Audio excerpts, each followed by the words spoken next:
that I learned personally from my kids. I'm a dad. I have, as you've heard me, maybe some of you have heard me say this before, we have 7 children and they're all boys except 6 girls. Okay, so now what that means, I don't know if any of you can see this or not, but you probably can, but so poor guy, that is not a poor guy. Let me just tell you what, he is spoiled rotten. His mom makes sure that I try to not spoil him, but he's spoiled. His name's Topher. Christopher, we call him Topher. But some of the greatest lessons I learned in life are from my kids. Because I see these great kids that teach me leadership concepts and principles about learning and doing and achieving. And like I said, I have 6 daughters, but I have one that I call my favorite. Okay? And all of you are out there saying, how do you dare say that? They all know that they're kind of my favorite. But you can't see this, but this is Erin. She's my second daughter. And she is the type of kid that you sometimes wonder, why were we so lucky to have her come into our family? And I apologize, I always get a little emotional when I talk about Erin, because Erin's the type of a girl that nothing came easy for Erin. Erin was the type of a kid that always had to work a little bit harder. In high school, she was the one that it'd be 11 o'clock at night and you'd go up the stairs and you'd look under the door and the light would be on and she'd be doing homework. She'd have to be spending more time in math because it didn't come easier to her. She always struggled a little bit with her weight, so she had to work at that a little bit more. Everything she did seemed like she had to put in more effort than everybody else did. But the thing that Erin had was she had this attitude about her, and she was, in our family, she was the catalyst among our kids. She was the one that could bring us together. She was the one that determined the altitude of the attitude of the family, okay? And so when we wanted something to happen with these kids, you'd kind of look at Erin and say, Erin, I need you.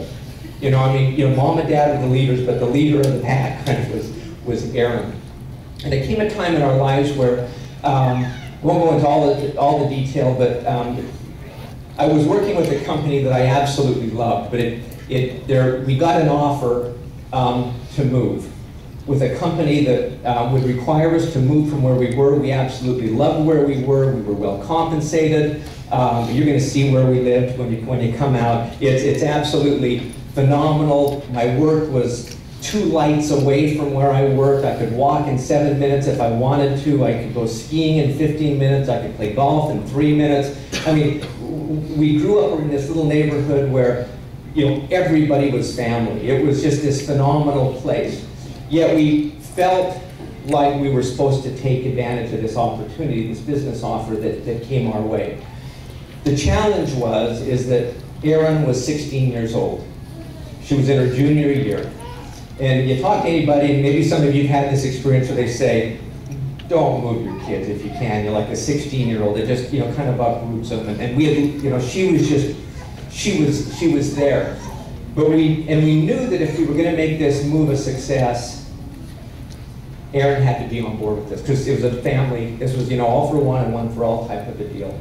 And we thought about it, and we looked at it, and we knew this was going to, create a little bit of, uneasiness and some real challenges for the family to do this, but we really felt that it was the right thing for our family. So we had to give a response on this offer that was coming in the next morning, and I went to pick up Erin from a friend's place, and got her in the car, and it was just Dad and Erin, and coming down University Avenue, and I looked over at her and I said, Erin, I said, we've thought a lot about making this move, and you've been up and visited, we've all been up and visited, and of course she knew what was coming, and I just said, we really believe that this is the right thing to do in our life for all of these reasons, because it matches up with our values. It's going to let us grow. We think it'll let us do this, and it'll let us do this, and it was just, as we lined it up, it was really the right thing. And so I looked over at her and I just said, Erin, so this is, we really feel like it's the right thing to do. And then it just went quiet. And then you could just hear the tears start to come down her face. And she just looked at me, she turned over and she said, Dad, she said, it may be the right thing, but it's the wrong time in my life. And I go, what do you do? What do you say for this little 16-year-old girl that her life is going to be kind of pulled out from underneath her, and she'd have to make new friends, go to a new school, all this kind of stuff. And I just said, oh, here, and we think it's the right thing. So we drive home, and she jumps out of the car, slams the car door, runs in, and runs upstairs crying, and I walk in, and my wife says to me, what did you do this time, Jeff? I had a track record, I guess. And I said, I was just talking to Aaron about this move. And it hurt. It was really a tough thing. But then I learned just a life lesson from this little 16-year-old girl. The next morning, I was in the bathroom getting ready to go to work, and she came in, and she came around the corner, and she just looked at me, and she says, Dad, she said, last night we talked about this move and what it would be, and she said, and how we thought it's the right thing. And she said, I know it's the right thing to do, and I'll choose to make it the right time. And then this little girl, we made the move, we moved up to Idaho, it was a long ways away from where we were, and she was the catalyst. She made it the right time in her life. So what does that have to do with 200 people sitting here in this room, is the question. First, most of you are all ladies, so that makes it a little bit easier, but men, get in touch with your feminine side, okay?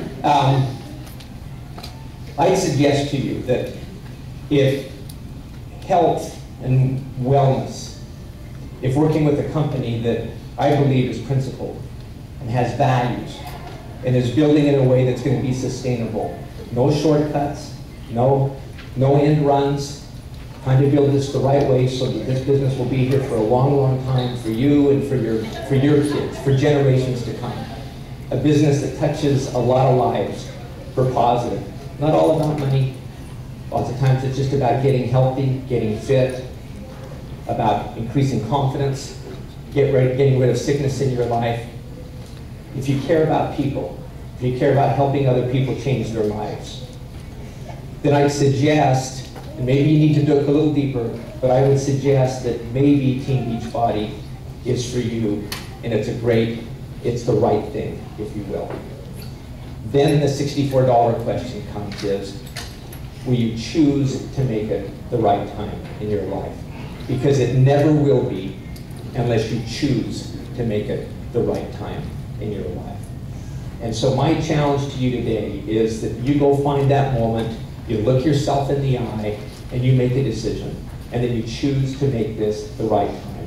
One of my favorite sayings is, sometimes you just have to jump and build your wings on the way down.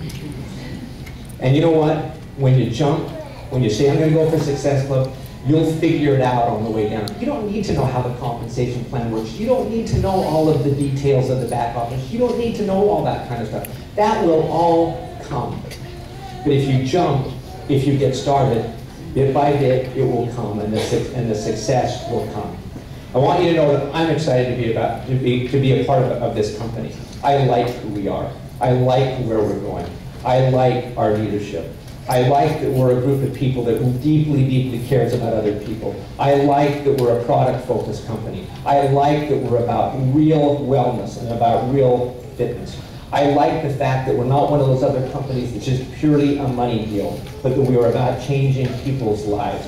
I like who we are, I like where we're going, and I want you to know that there's a bright, bright, bright future for those that make a decision and get to work and journey with us. That a lot of lives will change. So thank you so much for coming here this morning. We realized that you had choices. You could be somewhere else. You made a decision to be here. Hopefully it was worthwhile.